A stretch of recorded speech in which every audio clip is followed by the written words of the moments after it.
Topic है हमारा gastro-oesophageal reflux disease. इसमें क्या होता है कि जो गैस्ट्रिक कंटेंट होता है उसकी बैक फ्लो होती है और वो वापस पीछे की तरफ आपकी एसोफेगस के अंदर आता है। ये नॉर्मल फिजियोलॉजिकल फिनोमिना होता है, लेकिन जब अगर ये सिम्टमेटिक हो जाए, ये सिम्टम्स कॉज करे, तो इसे हम कहते हैं गैस्ट्रोएसोफेजियल रिफ्लक्स डिजीज़। ठीक है, अब हमारे पास कौन सी चीज़ें हैं जो गर्ड को प्रिवेंट करती हैं। नॉर्मली हमारा जो लोअर एसोफेजियल स्फिंक्टर होता है, जो 4 सेंटीमीटर होता है, डिस्टल एसोफेगस का जो 4 सेंटीमीटर होता है ना, बिल्कुल एंड वाला पार्ट, वो हमारे पास लोअर एसोफेजियल स्फिंक्टर बनाता है और ये करता है prevent the gastric and the duodenal content from reflux. ये रिफ्लक्स से बचाता है। The normal lower oesophageal sphincter is 3 to 4 centimetre long and has pressure of 10 to 25 millimetre of mercury. एक तो हो गया हमारे पास लोअर एसोफेजियल स्फिंक्टर, दूसरा होता है lower end of the oesophagus. जो lower end of the oesophagus होता है, ये इसका वेल्व लाइक एक्शन होता है और ये बैक फ्लो को प्रिवेंट करता है, गैस्ट्रिक कंटेंट को एसोफेगस में आने से रोकता है। नॉर्मल पेरिस्टालसिस हमें पता है जो वेव लाइक मोशन होता है, जो खाने को आगे की तरफ लेके जाता है। तो normal peristalsis allow the rapid clearance of the oesophagus into the stomach. वो फूड को एसोफेगस से स्टमक की तरफ लाता है और बैक फ्लो को प्रिवेंट करता है। और एक हमारे पास क्या है, नॉर्मल एंगुलेशन, जो एंगल है एसोफेगस और स्टमक के दरमियान, वो भी रिफ्लक्स को प्रिवेंट करता है। ये 4 चीज़ें हैं जो हमें गर्ड से बचाती हैं। What causes reflux? अब कौन सी चीज़ है जो रिफ्लक्स करवाती है? अब there is increase in the, हमें पता है जो हमारा नॉर्मल लोअर एसोफेजियल स्फिंक्टर होता है वो ट्रांजिएंटली थोड़ी देर के लिए रिलैक्स होता है जब फूड इनटेक हो रही होती है, to vent the swallowed air, ताकि हवा को बाहर की तरफ निकाले। जो हम बेल्चिंग करते हैं, डकार वगैरह आता है, तो थोड़ी देर के लिए हमारा जो लोअर एसोफेजियल स्फिंक्टर है वो ओपन होता है नॉर्मल कंडीशन में।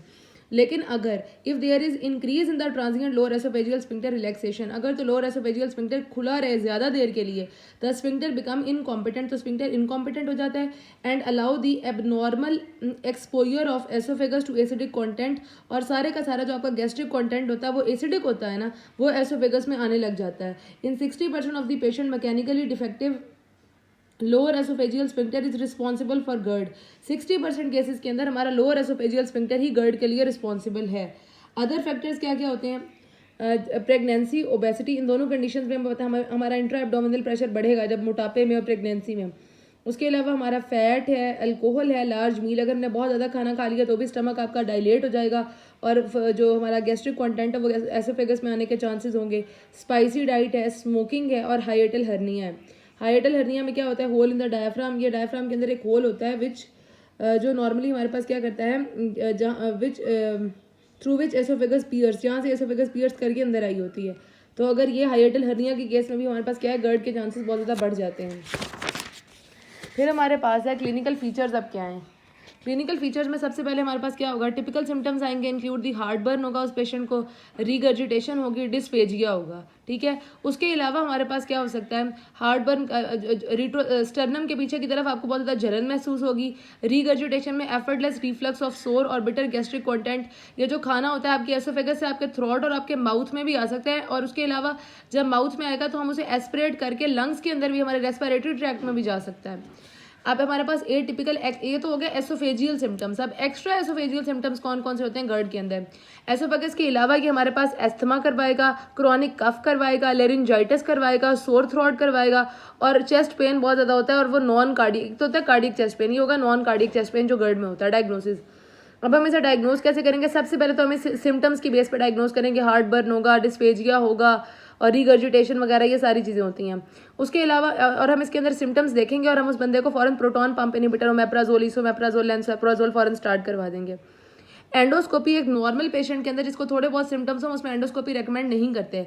Endoscopy should be carried out in patient with जिनके अंदर अलार्मिंग फीचर्स हो, ट्रबलसम डिस्फेजिया हो, उन खाना ना निकला जा रहा हो, और डायनोफेजिया, पेनफुल स्वॉलोविंग हो, वेट लॉस हो, या आयरन डेफिशिएंसी एनीमिया हो, या फिर हमारे पास पेशेंट पीपीआई को रिस्पॉन्ड ना कर रहा हो, तब हम उसको एंडोस्कोपी रेकमेंड करते हैं। Upper GI endoscopy is excellent for documentation. Upper GI endoscopy जो है वो उसके अंदर हमें पता लग जाता है एक्सटेंट ऑफ टिश्यू डैमेज का, और मतलब उसमें सारा कुछ पता लग जाता है। गर्ड की कॉम्प्लिकेशंस क्या क्या होती हैं? बैरेट्स एसोफेगस, स्ट्रिक्चर और एसोफेजियल एडिनोकार्सिनोमा, ये हम आगे पढ़ते हैं। अब आता है उसके अलावा, एक तो हमने डायग्नोज कर लिया सिम्टम्स के थ्रू, एक हमने डायग्नोज कर लिया एंडोस्कोपी के थ्रू। अब हम इसके अंदर करते हैं oesophageal pH recording. PH recording के अंदर हमने इसमें पीएच रिकॉर्डिंग में करना क्या होता है कि एक प्रॉब होता है, अब pH probe is placed 5 centimetre lower oesophageal sphincter से 5 सेंटीमीटर ऊपर हम एक प्रॉब रख देते हैं और उसको कनेक्ट कर देते हैं एक ऐसी डिवाइस से जिसके ऊपर जो पीएच को शो करेगी, ठीक है, एक रिकॉर्डर के साथ हम उसे कनेक्ट कर देते हैं। 24 आवर्स के अंदर अंदर जितनी बार 24 घंटे में आपका खाना मतलब गैस्ट्रिक कंटेंट एसोफेगस में आएगा तो वो प्रॉब डिटेक्ट करेगा एसिडिक कंटेंट को या लो पीएच वाली चीज़ों को, तो हमें नज़र आएगा कि पीएच जो है वो ड्रॉप हो रही है, ठीक है, रिकॉर्डर के ऊपर। तो ये नॉर्मल बंदे के अंदर 4% से ज़्यादा नहीं होनी चाहिए, नॉर्मल बंदे में 4% से ज़्यादा नहीं होनी चाहिए। उसके बाद अब हमारे पास क्या होता है, analysis of the esophageal pH monitoring devices provide information about the amount of the esophageal acid reflux। ये जो पीएच मॉनिटरिंग होती है इससे सिर्फ और सिर्फ हमें एसिडिक फूड का पता लग सकता है कि क्योंकि हमें पीएच ड्रॉप होती हुई दिखाई देगी, लेकिन जो नॉन एसिडिक कंटेंट है अगर उसकी रिफ्लक्स होती है तो वो पीएच मॉनिटरिंग वाले तरीके से हमें पता नहीं चल सकता। अब इसके अलावा हम क्या कर सकते हैं, इम्पिडेंस, एक और हमारे पास तरीका क्या है, इम्पिडेंस टेस्ट, ये भी हम करते हैं। और एक और है हमारे पास कंट्रास्ट रेडियोग्राफी, इसमें हम पेशेंट को बेरियम स्वेलो करवाते हैं और उसके बाद एक्सरे के ऊपर उसको देखते हैं। Barium meal demonstrate the reflux only in 40% of the patient with GERD. However, it can demonstrate the presence of the hiatal hernia. Contrast radiography के ऊपर हम GERD के अलावा hiatal hernia भी देख सकते हैं, स्ट्रिक्चर बना हुआ भी देख सकते हैं, अल्सर भी देख सकते हैं। अब हमारे पास ट्रीटमेंट गाइडलाइंस है। सबसे पहले हमने पेशेंट को रेकमेंड करना है कि अपना वेट रिड्यूस करे। उसके बाद हमने उसे कहना है कि अपने हेड एंड को एलिवेट रखे 6 इंचेस तक। जब वो हेड एंड एलिवेट होगा तो खाना वापस आपकी एसोफेगस में नहीं जा सकेगा। अपनी डाइट बिल्कुल सिंपल रखें, एसिडिक फैटी फूड को अवॉइड करें और उसको हम 8 वीक्स मतलब 2 मंथ्स के लिए प्रोटॉन पंप इनहिबिटर देते हैं। उसके अलावा हम क्या करते हैं, उसको मतलब हम उसे बोलेंगे कि खाना खाने से आधा घंटा या 1 घंटा पहले पीपीआई ले। उसके बाद हमारे पास क्या होता है, हम उसको पीपीआई स्टार्ट कैसे करते हैं, 1 a डे, मतलब आधा घंटा पहले खाने से दिन में एक बार शुरू करवाते हैं।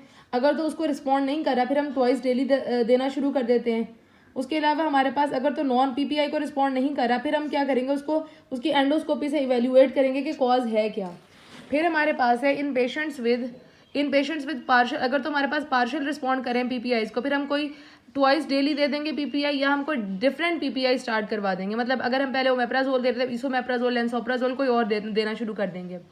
मेंटेनेंस पीपीआई थेरेपी एक फिक्स, उसके ऊपर हमने उसे सेट कर देना है। पीपीआई के साथ हम उसे हिस्टामिन रिसेप्टर एंटागोनिस्ट भी दे सकते हैं, सिमेटिडीन, फॉर्मेटिडीन, निज़ेटिडीन वगैरह दे सकते हैं। बेड टाइम पे हमने हिस्टामिन दे देना है और हिस्टामिन रिसेप्टर एंटागोनिस्ट, और डे टाइम में हमने उसे पीपीआई दे देना है। उसके अलावा हम पीपीआई जो होते हैं वो प्रेगनेंसी में बिल्कुल सेफ होते हैं, तो ये हम दे सकते हैं। नेक्स्ट हमारे पास है extra oesophageal presentation of GERD। एक तो एसोफेजियल सिम्टम्स हैं वही जो हमारे पास बर्निंग होगी, डिस्फेजिया, रेट्रोस्टर्नल पेन, ये सारी चीज़ें होती हैं। उसके अलावा एक्स्ट्रा एसोफेजियल मैनिफेस्टेशंस क्या होती हैं GERD के अंदर। GERD can be considered as a potential cofactor in patients with asthma, chronic cough and laryngitis. इसके अंदर हमने क्या करना होता है, केयरफुली इवेल्युएट करना होता है। Non GERD causes should be undertaken in all of these patient. अब अगर हमारे पास ये वाली चीज़ें आ रही हैं, एस्थमा है, क्रॉनिक कफ है, लेरिंजाइटिस है, तो ऐसे लोगों के अंदर हम पीपीआई ट्रायल देते हैं उसको, कि ऐसे दे के देखते हैं पीपीआई से कि वो ठीक हो रहा है या नहीं हो रहा। अगर तो पीपीआई से ठीक हो रहा है इसका मतलब है उसकी कॉज जो है वो GERD ही है। लेकिन अगर वो ठीक नहीं हो रहा तो फिर हम क्या करते हैं, असेसमेंट फॉर अदर एटियोलॉजी, फिर हम उसे ENT में रेफर करेंगे या पल्मोनोलॉजिस्ट के पास भेजेंगे या एलर्जी स्पेशलिस्ट के पास भेजेंगे। लेकिन अगर तो पीपीआई देने से ठीक हो रहा है तो इसका मतलब है जो कॉज है वो GERD ही है। फिर हमारे पास क्या होता है इसके अंदर, indications for anti reflux surgery. ये तो हो गया मेडिकल ट्रीटमेंट। अब हम सर्जरी कब करते हैं GERD के केस में, अगर तो पेशेंट मेडिकल मैनेजमेंट से ठीक ना हो रहा हो, अगर पेशेंट खुद कहे कि मैं सर्जरी प्रेफर करता हूँ, अगर उसके अंदर GERD की कॉम्प्लिकेशंस डेवलप हो रही हों, या अगर उसके अंदर एक्स्ट्रा एसोफेजियल मैनिफेस्टेशन जैसे एस्थमा है, हॉर्सनेस है, कफ, चेस्ट पेन या एस्पिरेशन वगैरह है, तो हम क्या करते हैं, सर्जरी को प्रेफर करते हैं। सर्जरी लेप्रोस्कोपिक भी हो सकती है, कैमरे वाली, या ओपन सर्जरी भी हो सकती है। अब सर्जरी में सबसे पहले क्या होता है, टोटल फंडोप्लिकेशन एक प्रोसीजर है। इसमें हम क्या करते हैं, जो एसोफेगस का लोअर एंड होता है उसके इर्द गिर्द स्टमक को लपेट देते हैं, रैप कर देते हैं 360 डिग्री पे, चारों तरफ से हमने स्टमक को एसोफेगस के लोअर एंड के इर्द गिर्द लपेट देना है। तो इससे क्या होगा, इससे जो गैस्ट्रिक कंटेंट है वो आपकी एसोफेगस में नहीं आएगा।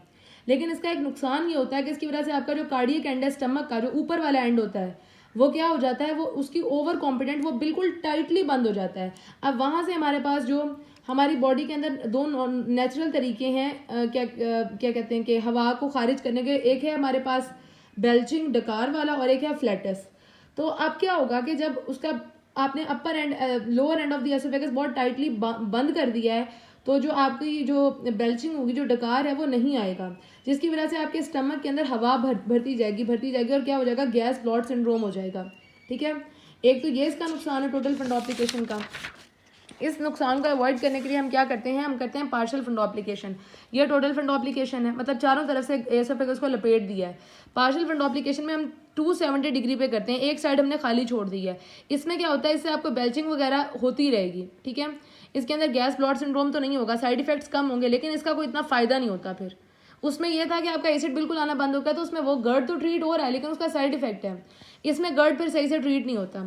फिर हमारे पास क्या है, अब गर्ड की कॉम्प्लिकेशंस क्या क्या होती हैं। सबसे पहले तो स्ट्रक्चर बनता है। स्ट्रक्चर का मतलब क्या है, एसोफेगस की जो ल्यूमेन है वो अंदर से जुड़ जाती है, बिल्कुल ऐसे आपस में चिपक जाएगी। तो ल्यूमेन हमारे पास क्या हो जाती है, ये होता है stricture formation. Oesophageal shortening, oesophagus की लेंथ शॉर्ट हो जाती है। Barrett oesophagus, oesophageal carcinoma. Stricture में क्या होता है, reflux induce stricture usually occur in the इसमें it usually occur just above the gastroesophageal junction के ऊपर आपके पास जो है वो ल्यूमेन बिल्कुल वो हो जाती है, नैरो हो जाती है। Oesophageal shortening, oesophageal shortening can occur due to fibrosis. जब हमारे पास कॉन्टिन्यूसली एक जगह पे इन्फ्लेमेशन होती रहेगी, वहाँ पे आहिस्ता आहिस्ता क्या हो जाएगा, फाइब्रोसिस हो जाएगा, स्कार बन जाएगा। तो एसोफेगस का जो फंक्शनिंग पार्ट है वो कम हो जाएगा और उसके अंदर फाइब्रोसिस हो जाएगा। ठीक है, फिर आता है शेटिस्की रिंग। ये क्या होता है, सर्कुलर रिंग बनता है at the distal oesophagus usually squamo columnar junction. Squamous कौन सी एपिथेलियम होती है, एसोफेगस की। कोलमनर स्टमक की। तो इन दोनों के जंक्शन के ऊपर हमारे पास क्या होता है, एक रिंग बन जाता है। It may be a sequelae of GERD और बैरेट्स एसोफेगस की हमारे पास क्या होती है, कॉम्प्लिकेशन होती है। बैरेट एसोफेगस में क्या होता है, जब हमारे पास हमारी जो नॉर्मल एपिथेलियम है एसोफेगस की वो होती है स्क्वाइमस एपिथेलियम। अगर एसिड के कॉन्टिन्यूस एक्सपोजर से वो एपिथेलियम रिप्लेस हो जाए किससे, बाय कोलमनर एपिथेलियम जो कि इंटेस्टाइन की है, तो उसे हम कहते हैं बैरेट्स एसोफेगस, या इस कंडीशन को हम कहते हैं metaplasia. One type of epithelium is replaced by the other type of epithelium. ठीक है, इसको कंफर्म करने के लिए हम क्या करते हैं, एंडोस्कोपी करके उसकी मल्टीपल बायोप्सीज लेते हैं। ठीक है, तो कंफर्म करने के लिए कि बैरेट्स एसोफेगस है या नहीं। इसका एक नुकसान ये होता है, बैरेट्स एसोफेगस के अंदर ये होता है, there is 20 times increase risk of development of oesophageal adenocarcinoma. ऐसे लोगों के अंदर एसोफेगस का कैंसर डेवलप होने के चांसेस बहुत ज़्यादा होते हैं जिनको क्या हो जाए, बैरेट्स एसोफेगस हो जाए। ठीक है, अब उसके बाद हमारे पास आती है complication of Barrett's oesophagus. Barrett's oesophagus अगर होगी तो उसकी वजह से बैरेट अल्सर बन जाएगा, स्ट्रक्चर बन जाएगा और मेलिग्नेंसी का रिस्क बहुत हाई होता है।